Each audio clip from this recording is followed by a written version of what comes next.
Hi.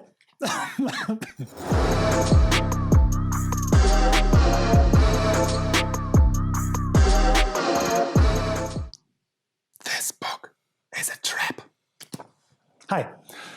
Today I have the pleasure and joy to review this book, Designing the T-34, Genesis of the Revolutionary Soviet Tank by Peter Samsonow.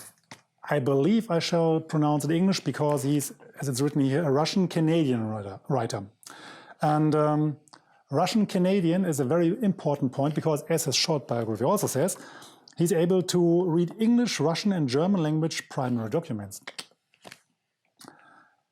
I started with this book as a trap because it looks like the normal thin photo or image-based cheap shot about another tank. So it seems like just another overview about a tank model, and who needs another overview about the T-34. But that's just the appearance, and as you know, we should never judge a book by its appearance. In this case, it's very important that we don't, because this book is great. Buy it if you want to know about, and that's the crucial point here, if you want to know about how the T-34 was designed. It's not a technical handbook about the T-34. They're out there, we don't need another one at the time. It's not full of war stories. It's not how the T-34 won the war, something like that. It's about the designing of the T-34, and the book holds what the title promises.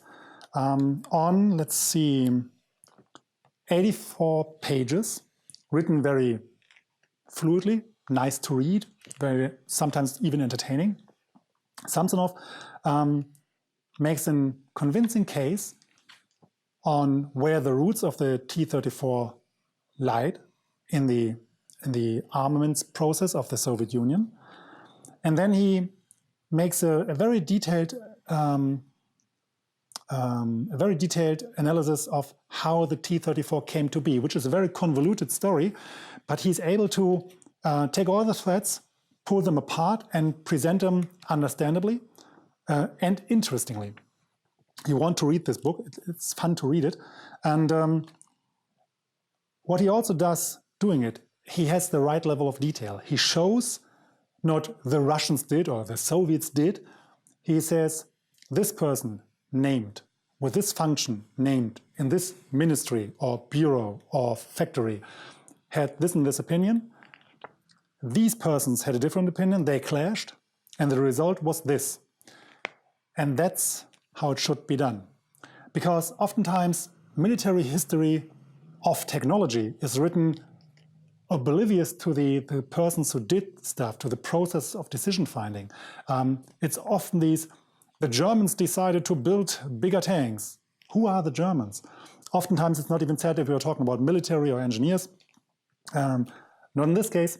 Samsonow really has the gift to go into the detail that you need if you want to look it up maybe later for your work. If you need a detail, it's there. But it's still so globally described that you want to read it. Additionally, the sources are cited, which I like. I'm no expert on the T-34, so I can't judge if it's right, because I wasn't in the archives like Samsonow, I believe, was.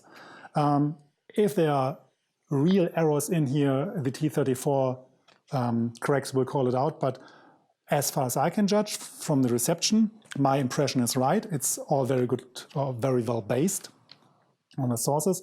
The argumentation is sound. The style and the tone are very sober and very correct. And it's, as I said often enough, it's nice to read. There's the right number of photographs, as many as you need, but obviously no page fillers. There are many photographs from the trials, that I didn't know, because again, it's the designing of the T-34, so it's based on the time when it was developed, not when it was in use.